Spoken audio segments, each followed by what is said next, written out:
मुंबई महापालिकेच्या निवडणुकीत महायुतीला मोठा धक्का बसलाय। केंद्रीय राज्यमंत्री रामदास आठवले यांनी महायुतीने जागा वाटपात विश्वासघात केला असल्याचा आरोप केला असून रिपाईकडून आता स्वतंत्र उमेदवार मैदानात उतरवण्याचा निर्णय घेतला आहे। तर मुख्यमंत्री देवेंद्र फडणवीस यांनी रिपाईसाठी भाजपच्या कोट्यात जागा देण्याचे निर्देश दिले होते। मात्र उमेदवारी अर्ज भरण्याआधी कोणतीही कार्यवाही न झाल्याने आठवले यांनी मुंबई महापालिकेसाठी 39 रिपाई उमेदवारांची यादी जाहीर केली आहे। मुंबईतील आंबेडकरी समाजावर रामदास आठवले यांचा मोठा प्रभाव असून या समाजाचे मत महायुतीकडून रिपाईकडे वळू शकतं। खास करून दलित टक्का जास्त असलेल्या वॉर्डमध्ये भाजप आणि शिंदे गटासाठी हा मोठा आव्हान ठरू शकतं आणि महानगरपालिकेच्या निवडणुकीत 100 ते 200 मतही निर्णायक ठरू शकतात। त्यामुळे आता भाजप शिंदे गटाने रिपाईला आपल्या बरोबर टिकवण्यासाठी कोणती रणनीती राबवते हे पाहणं महत्त्वाचं ठरणार आहे। त्याच्यामध्ये ती एक मोठ्या प्रमाणात अस्वस्थता आहे आणि त्याचा परिणाम स्वरूप आम्ही याच्यामध्ये आता भूमिका घेत आहोत आणि ही भूमिका घेत असताना निश्चितपणे आम्ही कुठल्याही प्रकारे युतीला तडा जाईल अशा प्रकारचं वर्तन आमचं असणार आहे। आणि एकंदरीत म्हणजे एकही जागा महायुतीने सोडली नाहीये रिपब्लिकन पक्षाने, त्याबद्दल काय वाटतं? नाही, निश्चितच आम्हाला धक्कादायकच हा निर्णय आहे। आम्ही त्यांच्या सोबत आहोत, प्रत्येक अडीअडचणीला त्यांच्या बरोबर आहोत। वेगवेगळे ज्या वेळेला कार्यक्रम झाले त्याच्यामध्ये रिपब्लिकन पक्ष अगदी आघाडीवर राहिला। विशेषतः रामदास आठवलेंची उपस्थितीचा त्यांना फायदा होत गेला। या सगळ्या गोष्टी केलेल्या आहेत आम्ही त्यांच्या सोबतच राहिलेलो आहोत। पण अशा प्रकारे ते निर्णय घेऊन आम्हाला काहीच न देण्याची भूमिका घेतील असं आम्हाला कधीच वाटलं नाही। स्पष्टपणे जेव्हा चर्चाच होत नव्हत्या मग त्यावेळी असं वाटत होतं का की असं काहीतरी होईल पुढे, की अपेक्षा होती?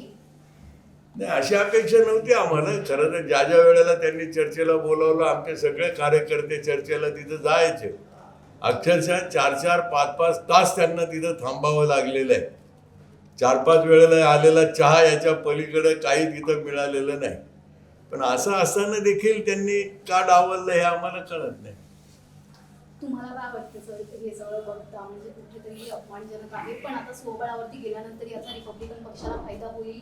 खाली बसते रिपब्लिकन पक्षाला एक खाली बसते पुनर्जन्म मिळणे सुद्धा शक्यता आहे याच्यामध्ये। परंतु जे व्हायला नको ती गोष्ट घडलेली आहे। महायुतीसाठी रिपब्लिकन पक्षानं फार मोठा त्याग केलेला आहे। जे आतापर्यंत 2014 पासून जितकी इलेक्शन झाली 2012 त्या प्रत्येक इलेक्शनमध्ये महायुतीसोबत रिपब्लिकन पक्ष फार मोठ्या यानं जोमान उभा राहिलेला आहे आणि याचा फायदा निश्चितपणे त्यांना मिळाला। अगदी मोदी साहेबांना पंतप्रधान होणं, फडणवीस साहेब मुख्यमंत्री होणे याच्यामध्ये रिपब्लिकन पक्षाचा फार मोठा सिंहाचा वाटा आहे। त्याच रिपब्लिकन पक्षाला फार काही आतापर्यंत मिळालेलं नाही। अतिशय त्याग बुद्धीनं कार्यकर्त्यांनी काम केलं आहे आणि कार्यकर्त्यांची अपेक्षा होते कमीत कमी कार्यकर्त्यांसाठी म्हणून ही जी महापालिकेचं इलेक्शन असेल किंवा खालच्या नगरपालिकेचं इलेक्शन असतील किंवा जिल्हा परिषद कुठली काय असेल या इलेक्शन्समध्ये तरी आमचा मान सन्मान राखला जावा। परंतु या ठिकाणी मान सन्मान राखलेलं दिसत नाही। त्या संदर्भात आम्ही योग्य तो विचार करून असा निर्णय घेतला की स्वतंत्रपणे आपण आता लढवूया, आपल्या याच्यावर आपली ताकद आजमूया।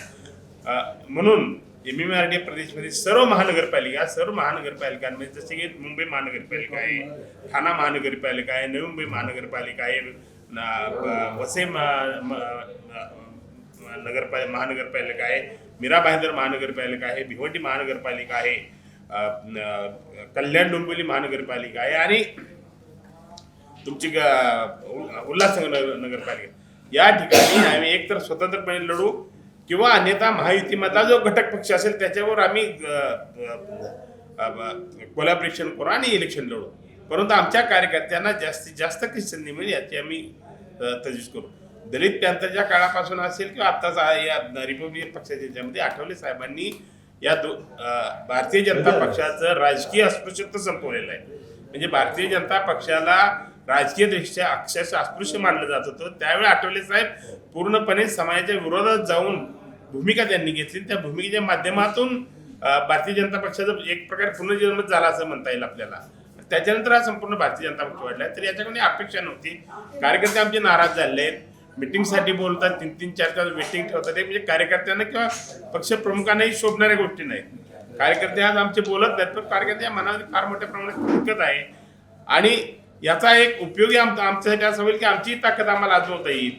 त्यावर आमच्या मित्रपक्षाने आमची शक्ती काय होती, त्याच्यावर काय परिणाम झाला हे त्यांच्या लक्षात. त्यामुळे इथून पुढे जे ते काय करतील ते अतिशय विचारपूर्वक करतील अशी आम्हाला अपेक्षा आहे. मग सुरुवातीच्या काळापासून रिपब्लिकन पक्षाने भाजपला साथ दिलेली आहे, मग हा निर्णय अन्यायकारक होता असं तुम्हालाही वाटतंय ना? नाही, निश्चितपणे अन्यायकारकच आहे निर्णय. कारण आतापर्यंत अशी भूमिका राहिली की कायमस्वरूपी रिपब्लिकन पक्षाला त्यागच करायचा. म्हणजे अगदी खासदारकी इलेक्शन असेल तरी खासदारकीसाठी आम्हाला तिकीट नाही, विधानसभेचे इलेक्शन असेल तरी आम्हाला आमदारकीला तिकीट नाही, महापालिकेमध्ये कमीत कमी आमच्या कार्यकर्त्यांना तिकीट मिळायला पाहिजेत. कोणतं मंत्रीपद नाही, कोणती महामंडळ नाहीत. सत्तेमध्ये 10% वाटा देण्याचं जे सुतोवाच केलं होतं भारतीय जनता पक्षानं रिपब्लिकन पक्षासोबत किंवा आठवले साहेबांसोबत, यातला कोणताही भाग मिळाला नाही आतापर्यंत. तरी सुद्धा कोणत्याही प्रकारचे कार्यकर्त्यांनी आजपर्यंत नाराजी दाखवली नव्हती. परंतु आता वेळच अशी आली आहे की आपल्याला स्वतःच्या पायावर उभं राहण्याची तयारी आम्हाला करावी लागेल आणि इथून पुढे एक वेगळ्या प्रकारचा रिपब्लिकन पक्ष आपल्याला दिसेल. हा स्वबळाचा निर्णय घ्यायला थोडा उशीर झाला असं वाटतं? निश्चितपणे उशीर झालेला आहे, परंतु उशिरा तर उशिरा, पण शेवटी हा निर्णय आम्हाला घ्यावा लागेल, त्यांनी घेतलेला आहे.